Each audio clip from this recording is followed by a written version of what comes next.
Hello everybody, today I'll be talking about a demonstration of a theorem that I saw in math that I was asked to prove because apparently some people don't explain the proof very correctly and some intuitions or assumptions that they make are wrong. So let's look at the proof ourselves and see how we can demonstrate this. So let f be a one-time continuously derivable function on a closed interval ab. We want to prove that the area of revolution of f is given by this integral formula here that I'm sure most of you watching this video have already seen in one of your calculus classes, right? So what do we talk about when we mean the area of revolution? Well, what we're talking about is, let's say I have a function f of x is illustrated here. Well, it's this area in blue here, right? So what we're going to do is we're going to, first on the interval in which f is defined, right? So let's say that this is b, let's say that this is a. We're going to divide this interval into a couple of subdivisions, xi1, xi2, xi3, etc. on this interval, right? So we have x1, x1, x2, etc., right? And we're going to assume that the distance between xi minus 1, so we're going to assume that xi minus 1 and minus xi, so just the absolute value of this is uniform. Now, you might say, okay, well, if somebody gives you a subdivision, it's not necessarily always uniform. And you'd be right to assume, to ask that question, except that if I have a certain given subdivision, I can always take a subdivision of that subdivision that is uniform. So if xi minus 1 minus xi is not uniform, I can just choose a subdivision that chooses even smaller xi minus 1 minus xi's that are uniform, right? So, like, for example, if I have 2 and 3, I just divide one side by 2, one side by 3, and then boom, I have a bunch of 1s, right? So that's easy. So that's how we're going to start. So now let's look at between a certain xi minus 1 and a certain xi, right, on this graph here. So if we draw this, what does that make? Well, that makes us a cone, well, a truncated cone, if you want to be precise. You guys all think you're so much better than me.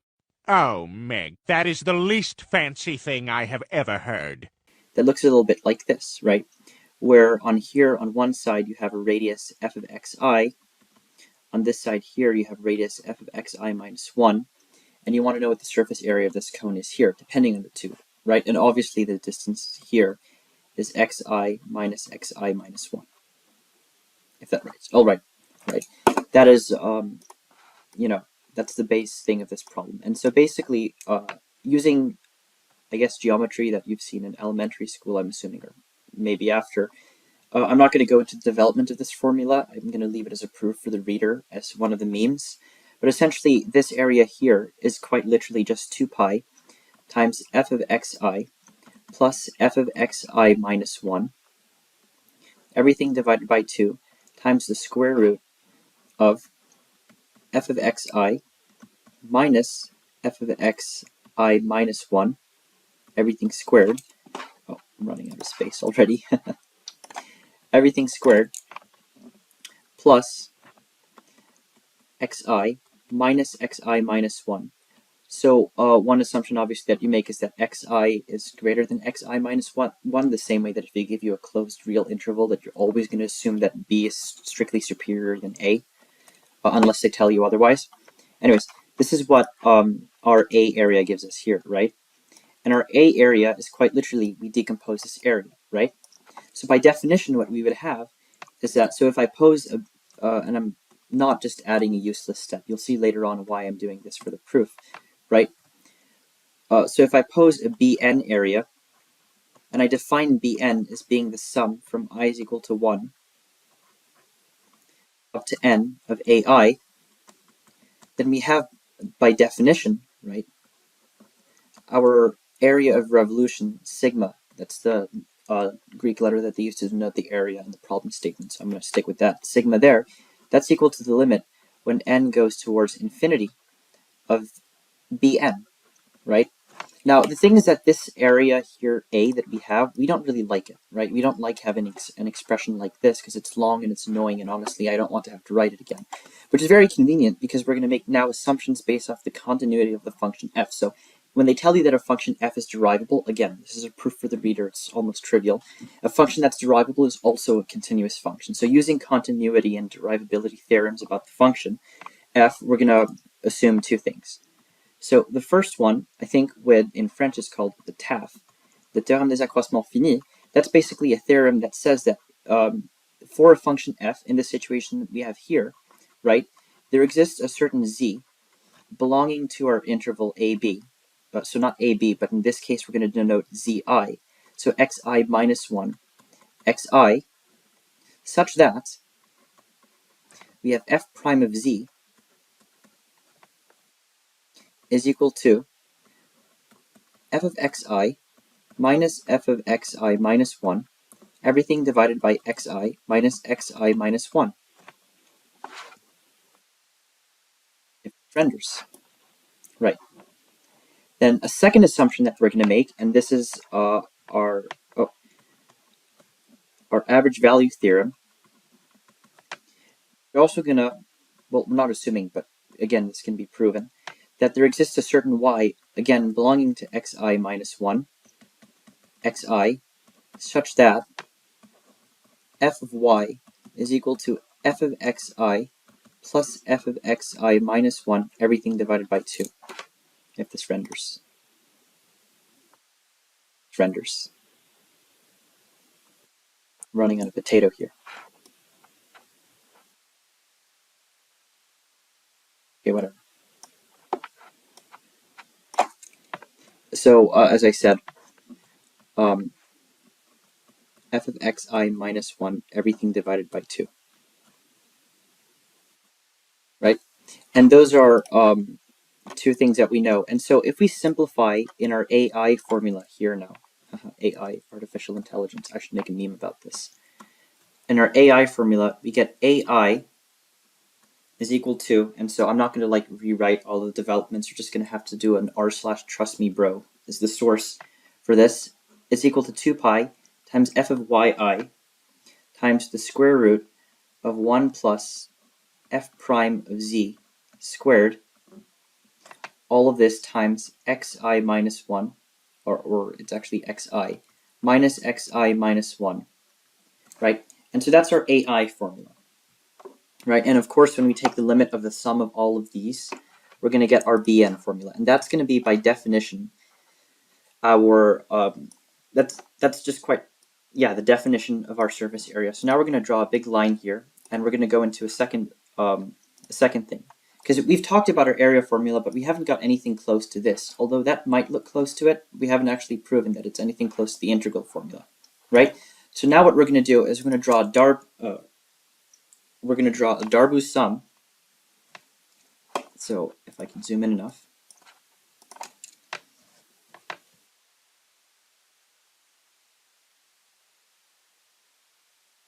Of the function, and this is where it gets spicy, we're not going to take the function f of x, we're going to take the function f of x times 1 plus f prime of x squared, right? We're going to draw a Darboux function of this, and basically we know that if we pose Sn is equal to what we have above, we have already proven that the limit when n goes towards infinity of Sn is our integral formula, and I'm not going to rewrite all of them because it's long, and frankly I don't want to do that, but you've seen the integral formula from the beginning, right? And so the first thing we're going to do for Sn then, so Sn by definition is that if we take, and then again by the intermit value theorem, right, we know that this value exists, a certain xi belonging to our interval xi minus 1, xi, such that,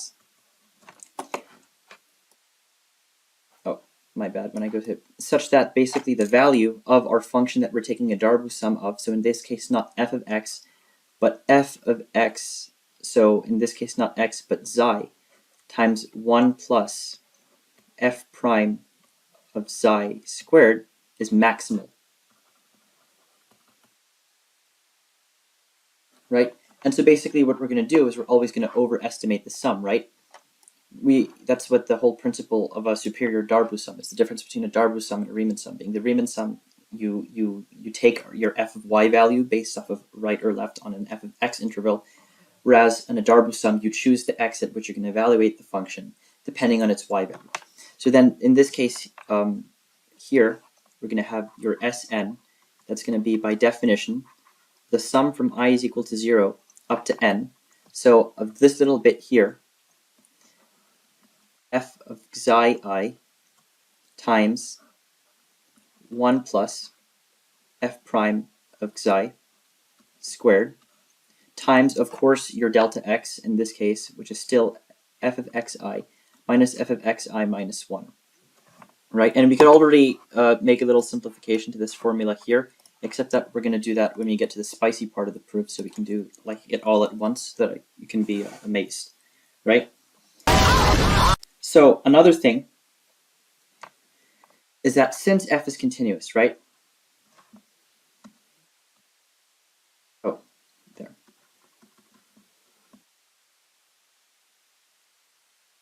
Well, continuous, it's derivable and it's defined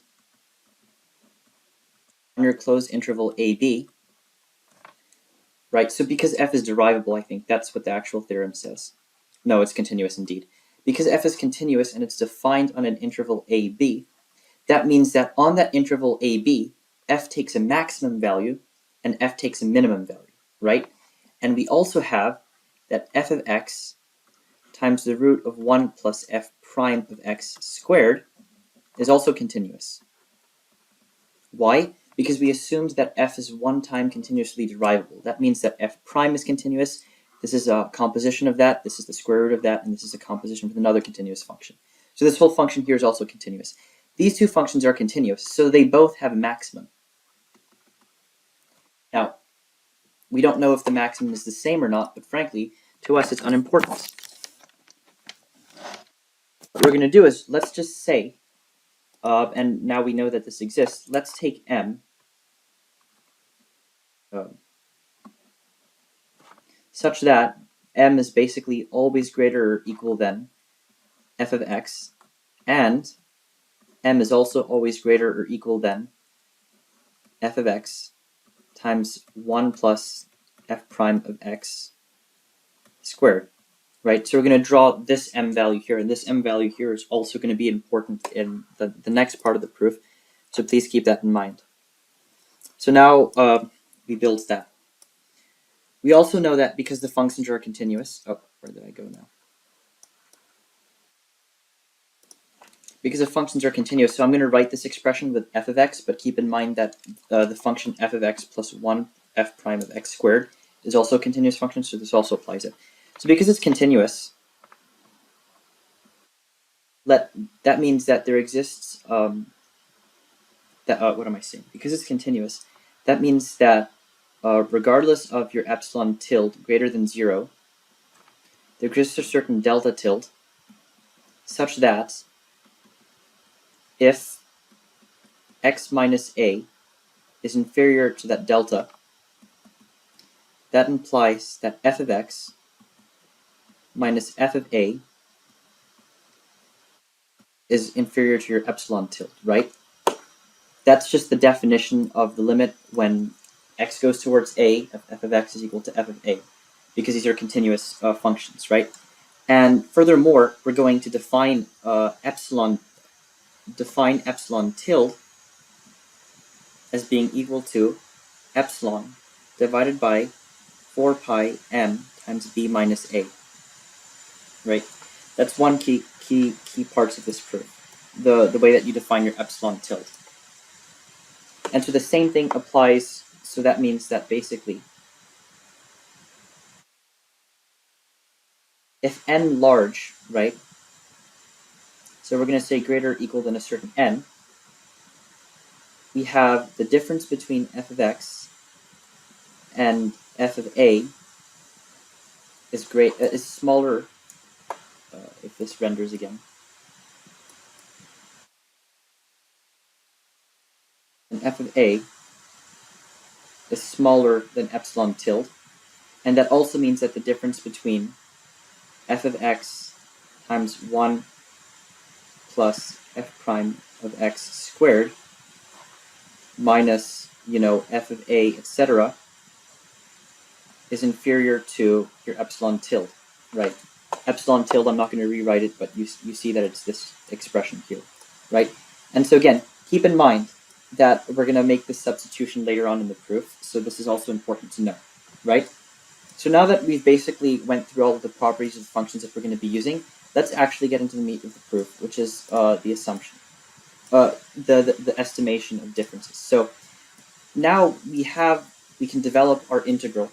We can develop our sum, which we know is equal to the surface area. So let's prove that the integral is indeed equal to the sum.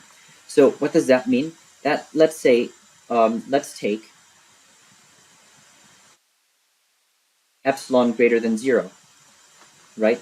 We want to estimate the difference. So the difference, that's our Darboux sum, Sn minus Bn, right? Or I might write Bn in front of Sn, but just keep in mind that we're taking the absolute value. It's not going to change, right? Well, Sn minus Bn, let's write this from the first principle. That's what? So that's equal to the sum from I is equal to 1 up to n of the absolute value, why am I rewriting the sum here? Of the absolute value of xi. So it's actually not absolute value in front here, but it's absolute value here, and we can use a triangular inequality. I'll explain that later on. Minus xi minus 1. This in factor of. So we take this is a factor of both of the Sn and the Bn. So let's just take that completely out there. Times, so this is f of y times 1 plus f prime of z squared minus, and then you see where this is going, f of xi times the root of 1 plus f prime squared of xi. Right, and then of course we close our absolute values at the end here. So this is our first formula. Now we want to do a little bit of development from this because from here it doesn't look like it's much. So the first thing is that, you know how in the beginning we assumed we had a uniform interval, and I explained how even if you didn't have a uniform interval, that's fine because you can always find a subinterval. So just take a larger n for subinterval. It's going to be uniform. So basically we're going to say that the distance between two consecutive points on the interval is just b minus a over n. This is a constant, and we can take it out. Also, we had 2 pi here that I forgot to put, right? So then if we develop the sum, let's just take out the constants to make this much prettier to look at. 2 minus pi times b minus a divided by a, right? In factor of the sum from I equals 0 or 1, depends on what the first a you label as, up to n. Now we're going to do something which is a little bit of a triangular inequality, right?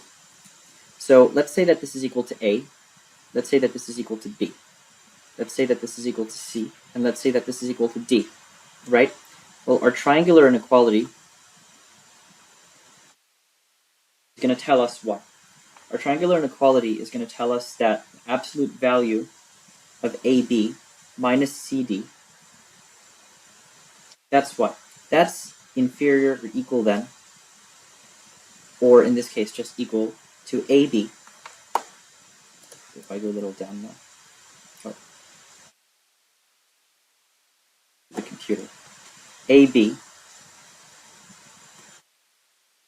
plus AD minus AD minus CD, right? I basically, in French, this is called la fin du loup. I just added something and then I subtracted the same thing, but I'm going to use it for development, right? Like the globalists. Development. If you know the reference, you know it. If you don't, you don't. I don't care about the rate, Bob. I just care about development. So times A is a factor times B minus D, right? Plus, then after this is A minus C as a factor of D. So yeah, I basically, in this case here, I put A is a factor of what? A is a factor of this, and it's a factor of this. So I take it out. D is a factor of this term here, and of this term here, I take it out. And then I know that the absolute value of A plus B is inferior to the absolute value of A plus the absolute value of B, if this writes.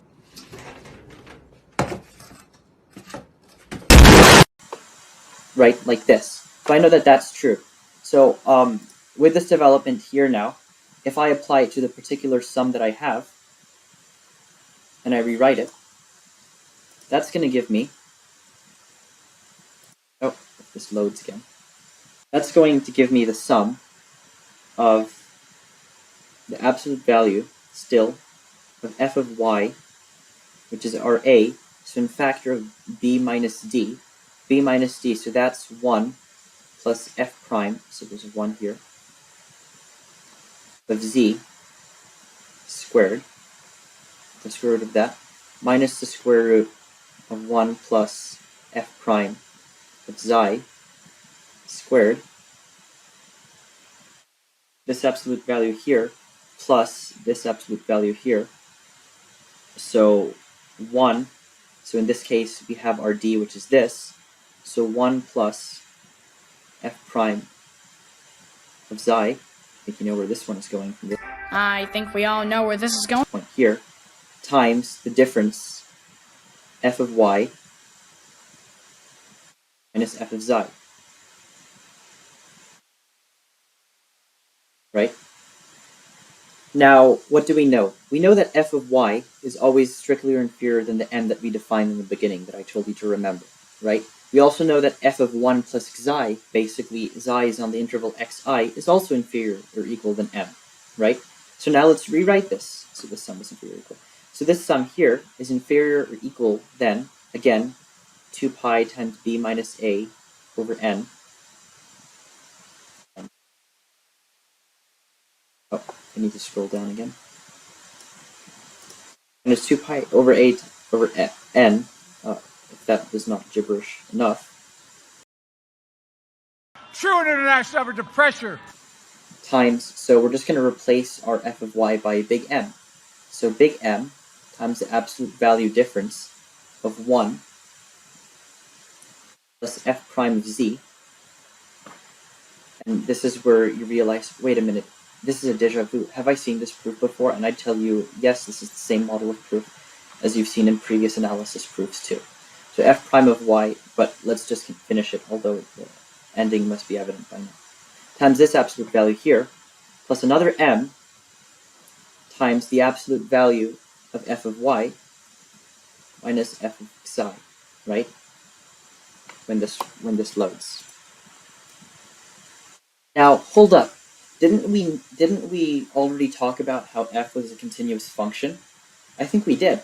And we said that if we take an n, right, if n is large enough, so we're going to say n is bigger than that big N that we defined. For n is large enough, the interval distances are small enough. That means that we have xi minus 1, right, is inferior to our delta, right? And hold up, if xi minus 1 is inferior to delta, that means that f of y, that means that y minus xi being both in that interval are inferior to delta, which means that this absolute value here is just inferior to our epsilon tilde that we defined. The same way for this function being a continuous function, this is also inferior to the epsilon tilde that we've defined, which is where math gets spicy, right? So now let's just continue this development using that. Well, then this is inferior or equal then. There are what? We still have our 2 pi. We still have our b minus a divided by n times the sum of what? Well, that's the sum. If I scroll down now to make it more readable, that's the sum of m times epsilon tilde plus m times epsilon tilde. My mind is blown, right? And so then, if we develop this sum a little more, that's going to be n times, that's going to be 2 pi b minus a over n. So if I scroll a little more down now.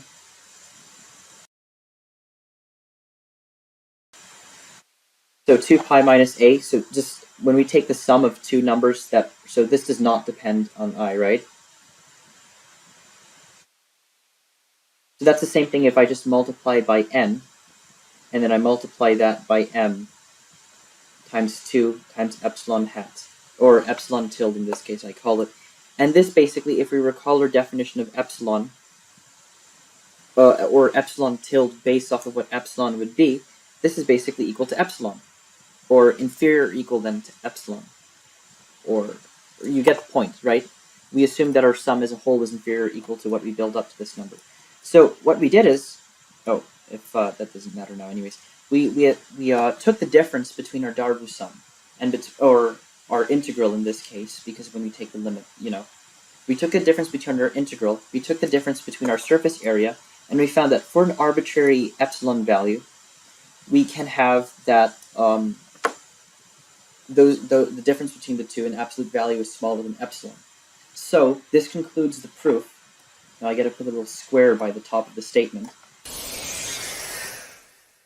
This concludes the proof that our surface area is indeed equal to the integral formula of the statement. So I hope you paid attention during this 25-minute video and learned something, and hopefully not. See you next time.